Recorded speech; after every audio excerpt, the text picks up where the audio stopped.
Assalamualaikum warahmatullahi wabarakatuh. Ketemu lagi dengan saya Siti Nurhasana di channel saya Siti Nurhasana Yahya. Sebelum tonton videonya jangan lupa like and subscribe ya. Selamat menyaksikan, semoga video ini bermanfaat. Terima kasih. Wassalamualaikum warahmatullahi wabarakatuh. Nah sekarang persentil. Nah, biar satu bagian.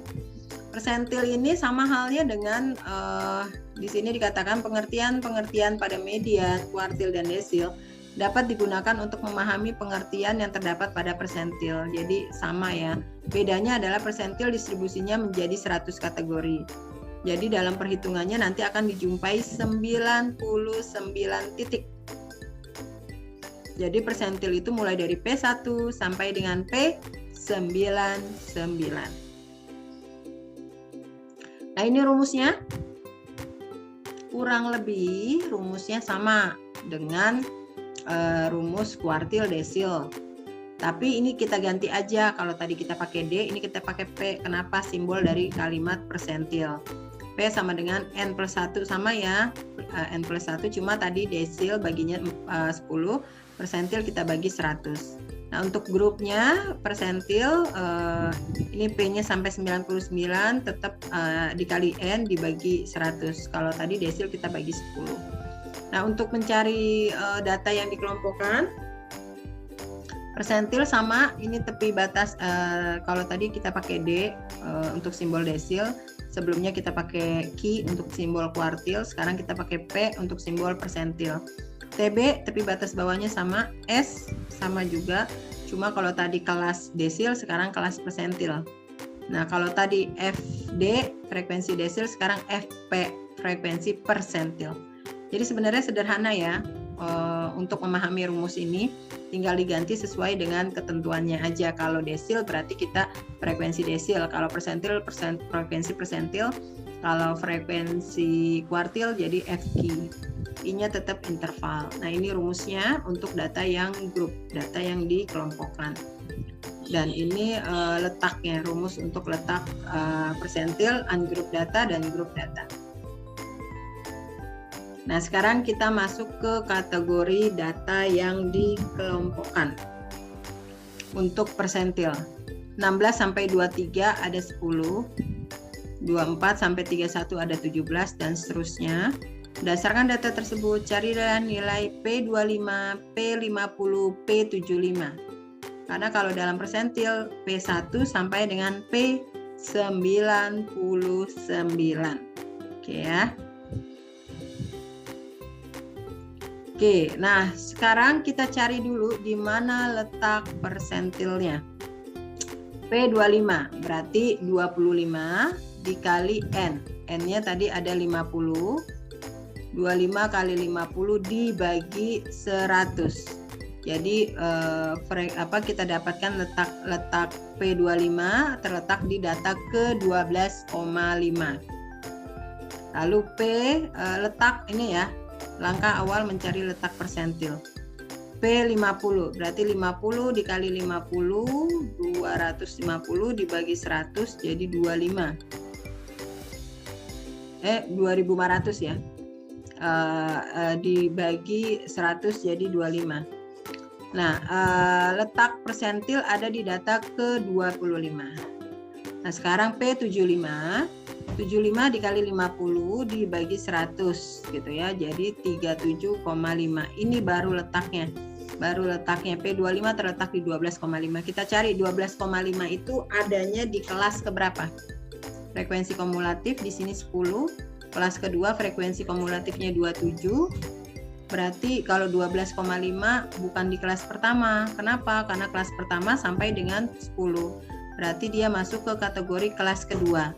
Karena mulai 11 ada di kelas kedua sampai dengan di 27. Kelas kedua persentil 50 ada nilainya 25. Berarti 25 juga masih masuk kategori di kelas kedua.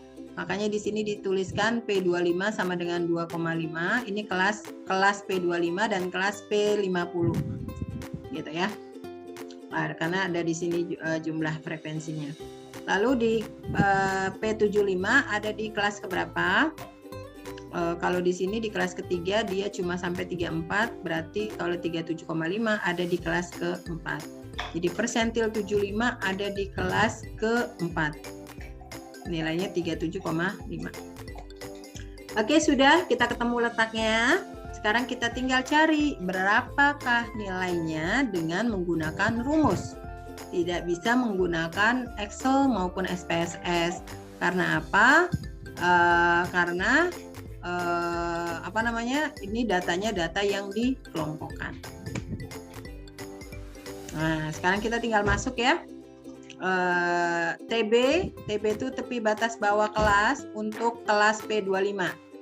P25 kita punya kelasnya di sini di kelas kedua. Ini tepi batas bawahnya, intervalnya, tepi batas bawahnya berarti 23,5. Terus frekuensinya berarti 17. Frekuensi kumulatif sebelum kelas P25 yaitu 10. Tinggal masukkan. 12,5 ini letaknya dikurangi 10, frekuensi kumulatif sebelum kelas P25 dibagi 17 itu frekuensi kelas persentil 25 dikali 7. Dikali 7 itu intervalnya. Maka ini di dalam kurung kurawal besar diselesaikan dulu. 12,5 dikurangi 10 baru dibagi 17 dikali 7. Berapa hasilnya diselesaikan baru ditambah 23,5. Nah, kalau tidak salah hasilnya 25. Nanti bisa dicek kembali. Sama untuk persentil 50. Persentil 50 23,5 juga. Kenapa? Karena masih di kelas kedua. Ini persentil 50 di kelas kedua 23,5. Berarti sama, frekuensi kumulatifnya 10, frekuensinya 17. Nah, ini 25 dikurangi 10, frekuensinya 17, intervalnya tetap 7. Ini diselesaikan di dalam kurung kurawal, baru ditambah 23,5, hasilnya adalah 30. Nah, untuk frekuensi persentil 75, 39,5 dapat dari mana? Nah, dari sini ya. 40 frekuensinya 39,5 40 dikurangi 0,5 jadi 39,5. Frekuensi persentil 75 nya 10, frekuensi kumulatifnya 34. Nah, 39,5 buka kurung, 37,5 ini letaknya, letak persentil 75 dikurangi 34 ini frekuensi kumulatif sebelum kelas persentil dibagi 10 ini frekuensinya, lalu dikali 7 kita dapat 42. So, persentil 25 terletak di data ke 12,5, maka nilai dari persentil 25 adalah 25. Persentil 50 terletak di data ke 25, maka nilai dari P50 adalah 30. Nih. Persentil 75 terletak di data ke 37, 37,5, maka nilai P75 adalah 42 ini. Oke, simple ya. Kalau kalian dengerin, oh kayaknya gampang gitu. Cuman kalau tidak dicoba, nggak ngerti ini. Oh bener nggak sih ini angkanya dapat dari mana ya rumusnya? Nah, ini harus dicoba, dibuka bukunya, dibaca dan dikerjakan latihan soalnya. Dan dicoba juga untuk latihan yang sudah terjawab. Ini kan latihan yang sudah terjawab di dalam buku saya ya. Nanti kalian bisa coba ya. Oke. Nah, ini penggunaan dengan menggunakan SPSS. Pada soal contoh soal 47 diketahui data tersebut adalah data yang sudah dikelompokkan. Untuk mengolah data SPSS maka dibutuhkan data mentah. Nah, itu yang tadi saya bilang. Kita nggak bisa pakai data yang sudah dikelompokkan, maka kita pakai data mentah. Gitu. Pada contoh 4.7 data aslinya dari data 50 orang dosen dan karyawan di Institut Agama Islam. Data tersebut diketahui maka baru bisa diinput ke SPSS. Jadi yang tadi seperti saya sudah sampaikan, untuk menggunakan Excel, software maupun SPSS gitu ya, software SPSS, kalian harus menggunakan data mentah, tidak bisa menggunakan data yang sudah dikelompokkan. Oke. Mencari persentil untuk grup data dengan program SPSS, saya rasa nanti ini bisa implementasikan untuk langsung pada SPSS-nya ya, di copy datanya, karena di sini nggak lengkap tampilannya. Nanti kita coba. Ini masukkan datanya, ini frekuensinya, klik analyze, pindahkan. Ini persentil, kita tinggal ketik aja persentil 25, enter, persentil 50, persentil 75. Kalau kita mau pakai data yang lain, kita bisa nyari kuartil, kita bisa mencari mean, median, modus yang kemarin ya, jumlah.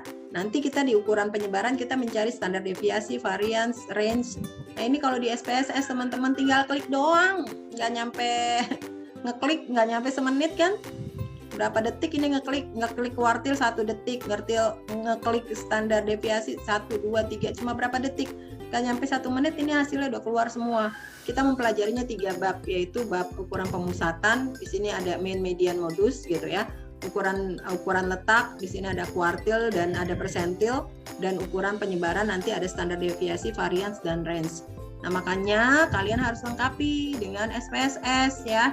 Harus dicari itu softwarenya, karena kalau kita mengolah data dengan SPSS tinggal klik, nggak nyampe 1 menit kita klik-klik itu hasilnya ada. Sedangkan kalau kita manual kita belajar 3 kali pertemuan di 3 chapter. Oke, ini outputnya. Di sini ada sedikit perbedaan, hasil perbedaan manual dengan diketahui perbedaan hasil, yaitu P25 dan 50 selisih 1 angka. Selisih tersebut mungkin disebabkan pembulatan oleh program SPSS. Menurut penulis, selisih tersebut tidak terlalu substansial untuk dipersoalkan. Jadi walaupun ada sedikit perbedaan dan itu tidak terlalu substansial menurut saya. Oke, that's it untuk materi ukuran letak, mulai dari kuartil, desil, dan persentil ya. Alhamdulillah.